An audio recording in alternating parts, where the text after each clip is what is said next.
enhanced safety selector comes to your house, it's not gonna look all messy like this. And if you saw my other video, you can see that one's missing and it's already installed on the rifles. It's gonna come together like this, and it looks really cool. The packaging is amazing. The box that even came with the mag release that I already did a video on is well thought out. It's attractive, it looks great, it's got QR codes, pictures, description, all that good stuff. This comes with one, but the US Customs deemed it necessary that I didn't receive it. Here we are.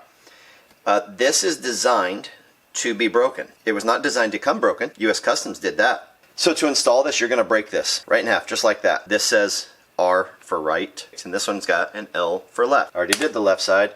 I did already take off my selector switch, and there is the pin that goes with it. That is very important. Keep that pin unless you want to try to go find another one somewhere. The cool thing about this is if you flip it around, you'll see that there's a channel into the 3D printed section. You're like, what the heck? Well, then you flip it over, there's a hole in the top. We're going to put that pin in there. You should lube this first. So that pin's going to get pushed down into there. You're going to start the feed into the safety selector, and then as it is ready to go on, you're going to place that on there and drive it in while holding it, acting as an installation guide. I want to take my punch, put that down into there.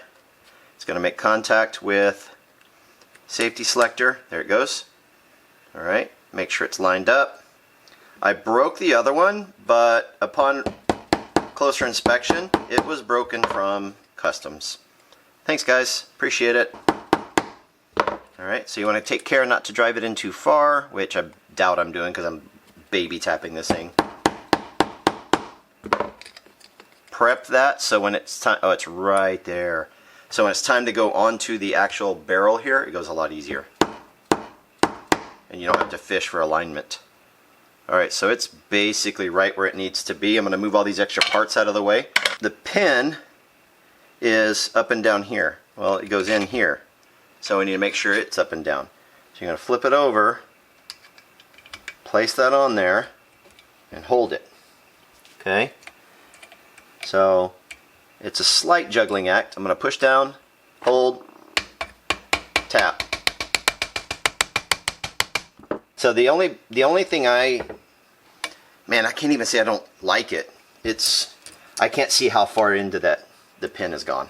That's all. Well, it's not coming off, so clearly it's going in. I'm gonna hold it down, smack it a few more times. Oh, okay, so the pin wasn't all the way in. That, that's there so we don't mar these up. I've already marred up the other one. Right here, if you can even see it, but it's not that big of a deal to me. As you can tell, I spray paint like everything. I was impatient. I did not wait long enough, and I didn't drive the pin in far enough. But also, if you can see, you may not be able to see, my pin it's a 1/16. Look at the directions. Make sure you're following the directions. But my pin's starting to open because it's one of those creased cotter pins. It's starting to push it open just a hair. So I don't really want to keep it opening. So I'm going to use a slightly larger punch. The other thing you can do if you don't want this scratched up and you end up having to do it like this because you're impatient like me, is you can put tape over it. Painter's tape works great for my mistakes. Alright, slightly different view. As you can see, the pin is right here, barely sticking out. So I'm going to give it a couple more taps. I still recommend using this guide. It's going to save you some headache with damaging your product. Let me see if I can line it back up. There we go. Don't damage your product unless you absolutely can't avoid it. But like I said, though, my pin was pushing it open, and I didn't want that. So you're going to hold the guide on, insert the punch, couple more taps. There should be about, yeah, see, I damaged my pin, and that's okay. I don't care about what it looks like. Some of you do. Yeah, I damaged my pin just a little bit, so I think I can go back to my small punch now. Now it is fully functioning, as you can see here. So now that we have the lever installed, you can see now that actuation of the lever is super easy. It definitely makes it more ergonomic. So I'm right-handed. I've got the thumb wrapped around, I can actuate the thumb safety all the way, because it is now a thumb safety. Much easier.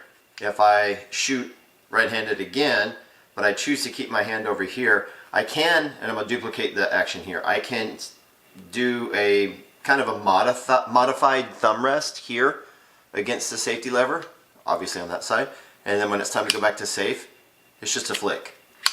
And it's really easy to get it on and off safe. So really great product. I really like this thing. I really want to thank Made Rifle for sending this product out along with the mag release from my previous video. And I think you guys should go give them a check. Like, check them out, man. They're pretty awesome. So keep in mind, their prices on their website are in Canadian dollars.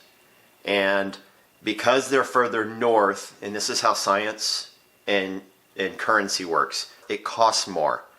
So do the conversion back to a southern price, back to an American price.